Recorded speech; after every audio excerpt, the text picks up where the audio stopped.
آپ کا سر نہیں اٹھے گا اللہ تعالیٰ کے سامنے سے. اور جس دن وہ کیفیت آئے گی نا، جس دن یہ کیفیت آئے گی، اس دن نماز آپ لمبی نہیں کریں گے، آپ کی نماز لمبی ہو جائے گی خود بخود. اور آپ کو معلوم ہے نبی علیہ الصلوۃ والسلام یہی نماز پڑھا کرتے تھے. مائی عائشہ کہتی ہیں اللہ کے نبی رات میں جو نماز پڑھتے تھے 8 رکعت یا 11 رکعت جو نماز پڑھتے تھے، کہتی فلا تسأل عن حسنہن وطولہن، کہ ایسی لمبی نماز پڑھتے تھے، کتنی خوبصورت نماز پڑھتے تھے، اس کے بارے میں پوچھو مت کہ اللہ کے نبی کی نماز کی خوبصورتی کا کیا عالم ہوتا تھا. ہم یہ سمجھتے ہیں زیادہ دیر تک رہ کر سبحان ربی الاعلیٰ زیادہ سے زیادہ بولنا چاہیے. زیادہ بولنا ضروری نہیں، لیکن جو بول رہے ہیں اس میں ڈوبنے کی کوشش کرو، پورے احساس کے ساتھ پڑھو، پورے شعور کے ساتھ پڑھو. وہ نماز جو آپ کو واقعی اللہ تعالیٰ کی قربت کا احساس دلا دے. آپ کو معلوم ہے بندہ اللہ کی طرف سفر کرتا ہے، آغاز بندے کی طرف سے ہوتا ہے. شروع میں بندہ اللہ سے قریب ہوتا ہے، پھر آپ کو معلوم ہے قرآن و سنت میں ایک بات یہ اللہ بندے سے قریب آتا ہے. سبحان اللہ. اور اللہ کے نبی نے کہا اقرب ما یکون العبد الی اللہ وهو ساجد، بندہ سب سے قریب اس وقت ہوتا ہے جب اللہ تعالیٰ کے لیے سجدہ کرتا ہے. آپ سوچو حدیث میں اللہ حدیث قدسی میں کہا بندہ اللہ تعالیٰ کی طرف چل کر آتا ہے، اللہ دوڑ کر آتا ہے. وہ ایک بالشت آتا ہے تو اللہ ایک ہاتھ اس کی طرف آتا ہے. یہ ساری باتوں کا تجربہ میری اور آپ کی زندگی میں آخر کب ہوگا؟ سوال یہ کہ یہ باتیں نہیں تو نہیں نا. آپ بتائیں کہ آج پہلی بار ہم اور آپ سن رہے نہیں نا؟ کتنی مرتبہ ہم نے سنا ایک بالش چلو تو اللہ ایک ہاتھ آتا ہے، تم دوڑ کر جاؤ تو تم چل کر جاؤ تو اللہ دوڑ کر آتے. سب سنے. سوال یہ کہ سنے تو 10 بار ہے، لیکن زندگی میں ایک بار ہم تجربہ نہیں کر سکے نا، ہم اس احساس سے نہیں گزر سکے نا. جب ہم اس احساس سے نہیں گزر پا رہے ہیں تو پھر دنیا میں کیا کمانے کے لیے ہم جی رہے ہیں اللہ تعالیٰ کے بندو؟ یہ دنیا کیا ہے اگر یہ مزہ ہم نے نہیں لیا، اللہ کی قربت کی یہ لذت کا، اس لذت کو ہم نے چکھا نہیں. دنیا کیا چکی ہم اور آپ نے دنیا میں کیا دیکھا ہے؟ بھائیوں میں آپ کے سامنے یہ بات رکھنا چاہتا ہوں، سمجھیے آپ بہت بڑی دولت ہے جو اللہ تعالیٰ نے مجھ کو اور آپ کو عطا فرمائی ہے. اور یہ بات یاد رکھیے گا کہ جب ہماری نمازیں ان کیفیتوں کے ساتھ ہوں گی نا تو پھر دنیا بے مزہ ہو جائے گی، سکون نماز میں ملے گا. پیارے نبی صلی اللہ علیہ وسلم کے بارے میں یہ بات آپ نے سنی ہے نا، کان رسول اللہ صلی اللہ علیہ وسلم اذا حزبه امر صلی، اللہ کے نبی کا معاملہ یہ تھا کہ جب کبھی اللہ کے نبی کو کوئی پریشانی آتی فوراً نماز کے لیے کھڑے ہو جاتے. کیا ہے نماز میں؟ ہم اپنے آپ سے پوچھتے ہیں نا، ہم آج بھی معاف کیجئے گا میں سب کے بارے میں تو نہیں کہتا، لیکن اپنے آپ کے اور ابا بعض اپنے بھائیوں کے بارے میں تو کہہ ہی سکتا ہوں، ہم نماز پڑھتے ہو تو یوں لگتا ہے جیسے بوجھ اٹھا کر رکھا ہے. حدیث میں تو اللہ کے نبی کے بارے میں یہ ہے اللہ کے نبی بوجھ نہیں سمجھتے تھے، اللہ کے نبی موقع سمجھ کے دوڑ کر آتے تھے. اللہ کے نبی کو جب پریشانی ہوتی نماز کی طرف اللہ کے نبی کیا تھا نماز میں آخر ایسی کیا چیز ہے نماز میں جس کی تلاش میں اللہ کے نبی آتے تھے؟ سنن کی روایت ہے حضرت بلال کے بارے میں اللہ کے نبی صحابی کہتے ہیں اللہ کے نبی کہتے تھے اقم الصلاۃ ارحنا بها یا بلال، بلال نماز کے لیے اذان کہو یا اقامت کہو اور اس نماز کے ذریعے مجھے راحت پہنچاؤ. وہ نماز راحت کب بنے گی پتہ ہے؟ جب ان کیفیتوں سے ہم گزریں گے. بھائیو سوچو ہمیں کتنی اصلاح کرنے کی ضرورت ہے. دیکھو ایک بات میں کہتا ہوں، ایک سفر ہے جو ہمیں اللہ کی طرف طے کرنا ہے. ہم مسلمان ہیں الحمدللہ، اللہ پر ایمان، رسول پر ایمان، کتابوں پہ ساری باتوں پہ ایمان ہے، لیکن ایک تجربہ ہے اللہ سے قربت کا، نزدیکی کا، اللہ کی محبت کا. یہ سفر ابھی ہم نے طے نہیں کیا، ہمیں طے کرنا ہے. یہ سفر طے کرنے کی کوشش کرو. آسان نہیں ہے لیکن ناممکن بھی نہیں ہے. مشکل ضرور ہے لیکن اللہ نے اسے ممکن رکھا ہے. اور اس کے لیے بہت بڑا عالم دین ہونے کی ضرورت نہیں، صرف تھوڑا سا یکسوئی کے ساتھ، دل جمعی کے ساتھ، تھوڑی تھوڑی محنت کر کے ایک ایک دعا یاد کرو، ایک ایک دعا کا معنی، اور جب پڑھو تو پورے شعور کے ساتھ اس کو پڑھو تو ہو جائے گا. سبحان اللہ. بھائیو آخری ایک بات کہہ کر میں اپنی بات کو سمیٹ لیتا ہوں. دیکھو سورہ فاتحہ ہے نا، سورہ فاتحہ کے بارے میں آپ نے سنا، اللہ کے نبی نے کہا حدیث میں کہ بندہ جب نماز میں ہوتا انما یناجی ربہ، وہ اپنے رب سے سرگوشی کر رہا ہوتا ہے. صرف ایک لفظ یہ جو ہے نا یناجی ربہ، اگر ہم اس کو سمجھ لے جائیں نا ہماری زندگی کامیاب ہو جائے گی. ہم اپنے رب سے مناجات کر رہے ہیں. اللہ کے بندو آپ کو اندازہ بھی ہونا چاہیے کہ اتنی بڑی بات. ہم کیا, ہماری حیثیت کیا؟ ہم ترم خاں ہوں گے اپنی دنیا کے, ہم بادشاہ شہنشاہ ہوں گے دنیا کے, ہم کچھ بھی ہوں گے دنیا کے. حیثیت کیا ہے ہماری اللہ تعالیٰ کے سامنے؟ نبی فرماتے ہیں بندہ نماز میں کھڑا ہو کر جب کہتا ہے الحمدللہ رب العالمین, اللہ تعالیٰ سامنے سے جواب دیتا ہے آپ کی بات کا. میں آپ کو مثال دے کر بتاؤں, کوئی آپ کا لیڈر, یہاں کا کوئی گلی کا لیڈر, کوئی محلے کا لیڈر, کوئی M L A M P آپ کی بات ذرا توجہ سے سن لیا نا, لوگ زندگی بھر سناتے ہیں صاحب بڑی توجہ سے میری بات سنیں, صاحب نے میری بات بڑی توجہ سے سنی, صاحب میری بات سن کر ہنس دیے, میری بات سن کر مسکرا دیے. یہ صاحب کون ہے؟ ان کی حیثیت کے اللہ کے بندو رب العالمین. آپ کے ایک لفظ الحمدللہ رب العالمین پہ اللہ کے نبی نے فرمایا, اللہ کہتا ہے حمیدنی عبدی, میرے بندے نے میری تعریف بیان کی. بندہ کہتا ہے الرحمن الرحیم, اللہ کہتا ہے میرے بندے نے میری تعریف کی. بندہ کہتا ہے مالک یوم الدین, فیصلے کے دن کا مالک میرا رب. اللہ کہتا ہے مجدنی عبدی, بندے نے میری بزرگی میری بڑائی کا اظہار کیا. اور دوسری روایت میں کہا فوض الی عبدی, یہ کہہ کر کہ اللہ تو ہی فیصلے کے دن کا مالک ہے. اللہ تعالیٰ نے کہتا ہے کہ بندے نے اپنے معاملات میرے حوالے کر دیے. اور پھر اس کے بعد بندہ کہتا ہے ایاک نعبد و ایاک نستعین, میں تیری ہی عبادت کرتا ہوں, تجھی سے مدد طلب کرتا ہوں. تو اللہ تبارک و تعالیٰ کہتا ہے یہ میرے بندے کے درمیان اگریمنٹ ہو رہا ہے. سبحان اللہ, ہماری حیثیت کیا ہے. لیکن یکسوئی کے ساتھ جب بندہ یہ کلمات نماز میں کہتا ہے ایاک نعبد و ایاک نستعین, اللہ کہتا ہے یہ میرے اور میرے بندے کے درمیان اگریمنٹ ہو رہا ہے. وَلِعَبْدِ مَا سَأَلْ, میرا بندہ جو مانگے گا میں دے دوں گا. پھر بندہ کرتا ہے اے اللہ مجھے صراط مستقیم پہ چلانا, وہ راستہ جو ان کا ہے جن پہ تو نے انعام کیا, وہ راستہ نہیں جو گمراہوں کا یا جن پہ تو غصہ ہوا ان کا راستہ ہے. اللہ کہتا ہے ھذا لعبدی, میں نے اپنے بندے کو یہ دے دیا. سبحان اللہ. کبھی نماز شعور کے ساتھ پڑھے نا, کبھی محسوس کریں. اللہ کے نبی نے کہا نا اعبد اللہ کأنک تراہ, نماز عبادت ایسے کرو جیسے تم اللہ کو دیکھ رہے ہو. فإن لم تکن تراہ, اگر تم اللہ کو نہیں دیکھ پا رہے ہو, فإنہ یراک, تو اللہ تمہیں دیکھ رہا ہے.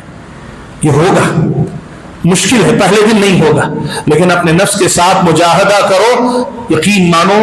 ابن قیم نے ایک بڑی پیاری بات لکھی ہے, کہا دنیا میں کوئی عاشق اپنی محبوبہ کے ساتھ خلوت میں رہ کر وہ لذت نہیں پا سکتا جو ایک مومن بندہ نماز میں اپنے رب کے ساتھ جڑ کر مزہ پا لیتا ہے.